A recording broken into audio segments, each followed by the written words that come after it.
सोचिए, सुबह चीन अपने सबसे ताकतवर जनरल को चुपचाप हटा देता है और उसी दिन शाम को 29 फाइटर जेट और 6 जंगी जहाज ताइवान की तरफ रवाना हो जाते हैं। कोई हंगामा नहीं, कोई बयान नहीं। सेना ऐसे काम करती है जैसे कुछ हुआ ही नहीं। लेकिन असली सवाल यही है, क्या ये ताकत की निशानी है या किसी बहुत बड़े तूफान से पहले की खामोशी? आज की कहानी है चीन की सेना के अंदर चल रही उस लड़ाई की जिसका असर पूरी दुनिया पर पड़ेगा।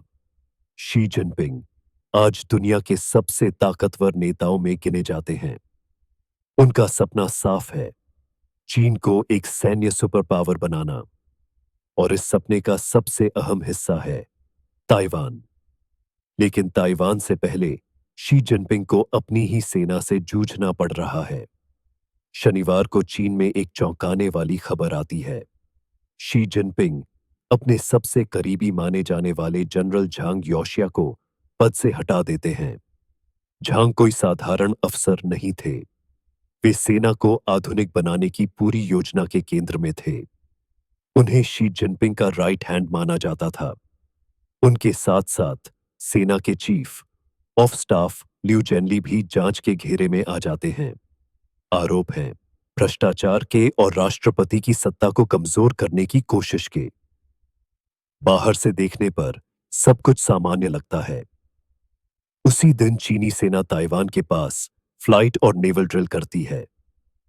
लेकिन अंदर से सेना हिल चुकी है। अमेरिकी खुफिया एजेंसियों का मानना था कि चीन 2027 तक ताइवान पर हमला करने की स्थिति में आ सकता है।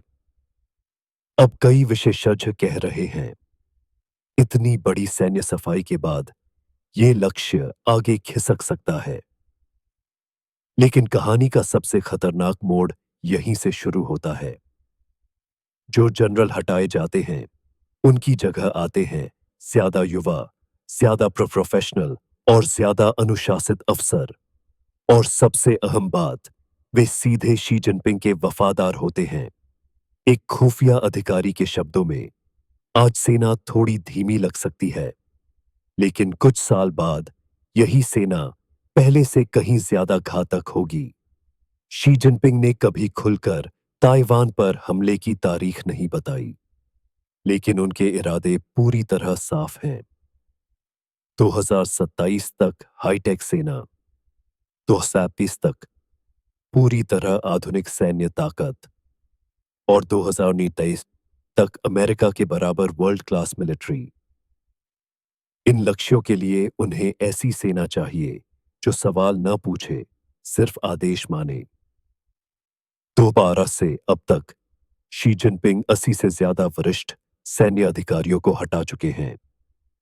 और हैरानी की बात यह है कि इनमें से आधे से ज्यादा अफसर 2023 के बाद हटाए गए।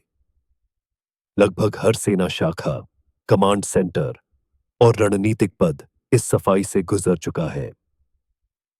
आज कई अहम पदों पर कम रैंक के, लेकिन काबिल अफसर अस्थायी तौर पर जिम्मेदारी संभाल रहे हैं। विशेषज्ञ मानते हैं कि चीन की सेना के पास टैलेंट की कोई कमी नहीं है। हर हटे हुए जनरल की जगह कोई ना कोई तैयार है, और शायद पहले से भी ज्यादा खतरनाक। आज चीन की सेना शांत दिखती है, लेकिन ये शांति कमजोरी नहीं, तैयारी हो सकती है।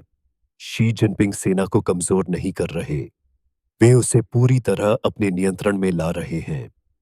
और यही वजह है कि दुनिया की नजरें अब सिर्फ ताइवान पर नहीं, बीजिंग के अंदर चल रही इस खामोश लड़ाई पर भी हैं।